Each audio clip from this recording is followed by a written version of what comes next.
Aleluya. Gracias, Dios. Bien, hermanos, no se me sienten, vamos a estar de pies. Ya me vino lo mexicano. Vamos a leer la palabra y luego se me sientan tranquilito a escuchar, ¿ok? Permítanme, que me parece que está un poco alto. Santo Señor. Bien, hermanos, vamos a buscar la Biblia en el libro de Segunda de Corintios. Segunda de Corintios. Se me olvidó decirles que, como usualmente hablamos, pues los celulares, por favor, manténganlo en vibrato o en mute, en mudo, para evitar cualquier interrupción, ¿no? Segunda de Corintios capítulo 2, verso 5 en adelante, ¿ok? Santo Dios. ¿Ok? Vamos por ahí, veo Biblias a todo dar.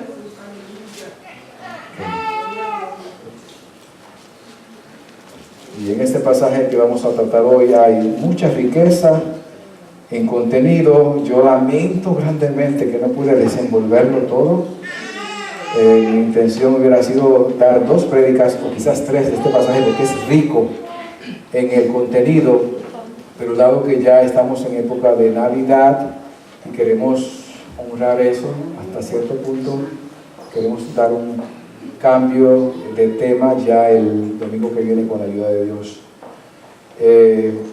¿Ya lo tienen, hermanos? Segunda de Corintios capítulo 2, versos 5 al 11. Bien, vamos a leerlo, lo estoy leyendo de la Nueva Versión Internacional, que dice así: Segunda de Corintios capítulo 2, versos 5 al 11, leemos en el nombre del Trino Padre, del Trino Dios, perdón, Padre y Espíritu Santo. Si alguno ha causado tristeza, no me la ha causado solo a mí, dice el apóstol Pablo. Hasta cierto punto, y lo digo para no exagerar, se la ha causado a todos ustedes. Para él es suficiente el castigo que le impuso la mayoría. Más bien debieran perdonarlo y consolarlo para que no sea consumido por la excesiva tristeza. Por eso les ruego que reafirmen su amor hacia él. Con este propósito les escribí, para ver si pasan la prueba de la completa obediencia. A quien ustedes perdonen, yo también lo perdono. De hecho, si había algo que perdonar, lo he perdonado por consideración a ustedes en presencia de Cristo, y para que Satanás no se aproveche de nosotros, pues no ignoramos sus artimañas. Oramos. Gracias te damos por tu bendita palabra, Señor. Ministranos a través de ella, que podamos ser hacedores de ella y no solamente oidores. Te lo pido por Jesús, nuestro Señor. Amén y amén. Bien, hermanos, pueden sentarse ahora. Bueno, hermanos, para los que estuvieron aquí el domingo pasado, saben que estamos tratando, el domingo pasado y el domingo antipasado, estamos tratando la temática del perdón.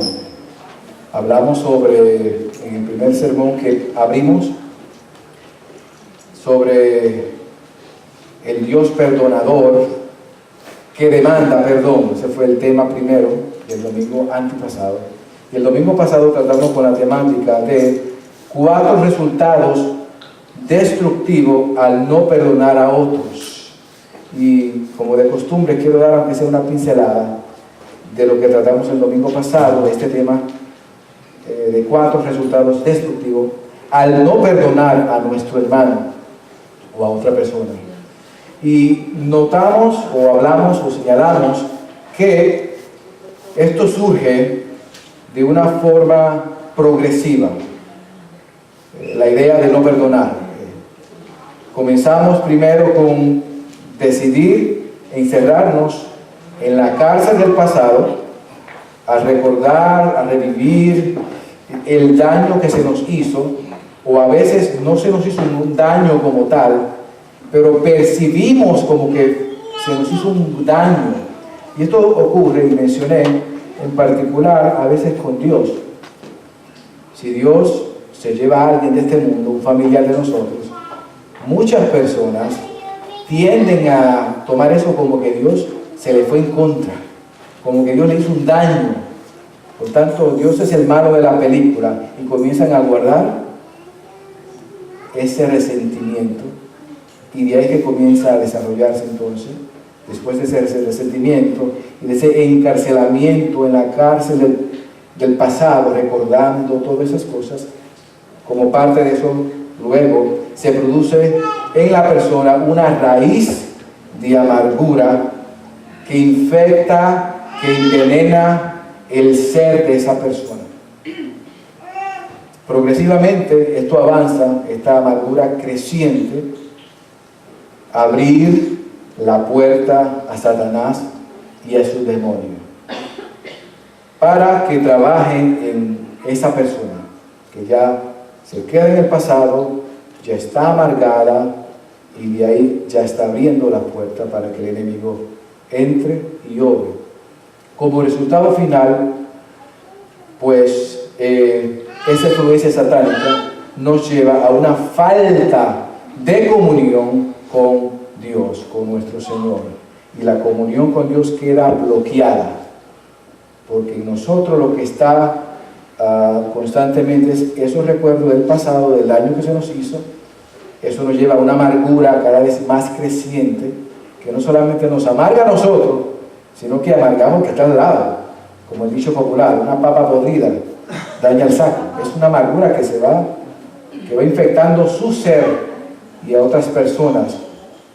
Como resultado natural, pues, el enemigo toma ventaja y comienza a entrar y a trabajar, y entonces cerramos la puerta a la comunión con Dios. Eso fue todo la idea del mensaje pasado. Hoy no queremos tocar el lado negativo del perdón o del no perdonar. Hoy queremos tocar el lado positivo de perdonar. Y le hemos puesto como tema razones para brindar el perdón. Si usted buscaba razones, bueno, yo no quiero perdonar, yo no voy a perdonar porque la que me hicieron es muy grande, no puedo perdonar tal cosa, no puedo, muy grande. Si tú supieras, pastor, si usted supiera, no estuviera hablando de esas cosas. Bueno, no importa. Hay razones por las cuales debemos brindar el perdón, y esas razones las vamos a encontrar en estos versos que hemos leído, donde el apóstol Pablo expresa estos beneficios o estas razones. Permítame comenzar dándole el contexto de este pasaje para que entiendan cuál era la situación en ese momento cuando el apóstol Pablo habla estas palabras a la iglesia de Corinto. Y aconteció así: el apóstol Pablo había sido atacado falsamente. Esto le pasaba a Pablo muchas veces, pero en este caso en particular por un grupo de apóstoles falsos. Comenzaron a atacarlo, a hablar mal de él, a hablar mal de su integridad, etcétera, etcétera. ¿Qué pasa? Al parecer había un hermano de esta iglesia en Corinto que se unió a la crítica y todo lo demás de estos falsos apóstoles, desacreditando en forma pública la integridad del apóstol Pablo. Pablo entonces lo que hizo fue que envió una carta. Es una carta que no aparece en la escritura, pero sí hace referencia a esa carta que se conoce como la carta severa, porque Pablo escribió con fuerza, usted sabe. Él dijo pan, pan, y el vino, vino. Y Pablo, esa carta que escribió, la carta severa, la envió con Tito para que trataran con este hombre, un hermano en la fe, pero que se había tornado en contra de Pablo y lo estaba difamando. Entonces Pablo dijo: espérate aquí, este hombre hay que ponerlo en su sitio y hay que ponerle en orden. Envió a Tito para que lo enfrentara y para que lo llamara al arrepentimiento por el bien de él y por el bien de la iglesia de Corinto. Entonces, la buena noticia es que una vez Tito fue allá, presentó la carta, vio lo que estaba pasando en la iglesia, viene con una noticia de vuelta al apóstol Pablo, y esa noticia era que ese hombre fue disciplinado y humildemente se había arrepentido, porque Pablo en la carta lo que envió fue para hacer una corrección y para que pusieran a este hombre en disciplina para que se arrepintiera. El propósito de disciplina siempre es para restauración, aunque otros no entienden esto y lo hacen solamente por el gusto del castigo. Tiene que ser para restauración. Pues las noticias fueron muy agradables y buenas, porque este hombre se pasó la disciplina y se arrepintió. Ahora, Pablo le dice a la iglesia de Corintio, en otras palabras, es tiempo de perdonar al hombre. El hombre se arrepintió, ya no hay que darle más disciplina, ya es suficiente. Ahora es el tiempo de perdonarlo, de restaurarlo a la plena comunión de los hermanos. Y ahí entonces que viene la lectura que dimos previamente, y la vamos a leer otra vez. Vamos allá en Corintios 2:5, y Pablo entonces le dice a los hermanos de Corinto: si alguno ha causado tristeza, como haciendo una referencia a este hombre que causó tristeza, le habla a los hermanos, si alguno ha causado tristeza, no me la ha causado solamente a mí, hasta cierto punto, y lo digo para no exagerar, se la ha causado a todos ustedes. Para él es suficiente el castigo que le impuso la mayoría. Vamos a explicarles eso luego. Más bien debieran perdonarlos y consolarlo para que no sea consumido por la excesiva tristeza. Por eso les ruego que reafirmen su amor hacia él, hacia ese hermano que había faltado. Con este propósito le escribí para ver si pasan la prueba de la completa obediencia. A quien ustedes perdonen, yo también lo perdono. De hecho, si había algo que perdonar, lo he perdonado por consideración a ustedes en presencia de Cristo, para que Satanás no se aproveche de nosotros, pues no ignoramos sus artimañas. Ahora, en estos versos que hemos leído, podemos sacar 7 razones para brindar perdón. 7 razones por las cuales debemos brindar el perdón. Y eso está muy presente en estos versos. La primera razón para brindar perdón es porque el perdón frustra el orgullo. El perdonar frustra el orgullo, y el verso 5 lo dice así: si alguno ha causado tristeza, no me lo ha causado solo a mí, hasta cierto punto, y lo digo para no exagerar, se la ha causado a todos ustedes. Y aquí Pablo explica que la tristeza que causó este hermano ofensor no solamente fue a él, sino fue a toda la iglesia, pero no había que exagerar ahora en el trato con esta persona. Está bien, Pablo fue ofendido y la iglesia fue afectada, pero ya el hermano había hecho las paces, hizo la disciplina. Ahora era tiempo de que no hubiera venganza o represalia contra él. Pablo le demuestra con estas palabras que ni él ni ellos debían dejar que el orgullo frustrara el perdón otorgado al ofensor. Y aquí lo que Pablo muestra es la ausencia de orgullo. Si era otra persona que hubiera tomado esto de otra forma, Pablo lo que decía: que bueno, cáigale encima, denle correazo, palo, hagan lo que sea.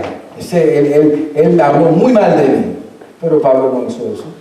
Pablo lo que hizo fue que su orgullo, su ego, su autoconmiseración, porque a veces nos da pena. Ay, bendito, ¿no te da pena de mí? Hablaron mal de mí, ya está llorando. ¿Qué tontería es esa? No, eso es lo que hace que crea una pena y un resentimiento para venganza. Pablo no actuó así, no permitió que el orgullo de él, y le exhorta a ellos que el orgullo de ellos tampoco interviniera en esto. Pablo con humildad procura suavizar la acusación contra el hermano ofensor arrepentido y desea que los miembros de la iglesia traten de manera objetiva al hermano ya arrepentido y lo perdonen también, porque ya era suficiente. En breve, Pablo no dejó que el ego, el orgullo, la lástima evitara la decisión de perdonar, porque perdonar es, hermano, una decisión, más que un sentimiento. Entonces, al contrario, el apóstol Pablo permitió que el perdón frustrara el orgullo, y también Pablo anima a los hermanos de la iglesia de Corintios para que perdonaran y evitaran que el orgullo cancelara la decisión de perdonar a este hermano.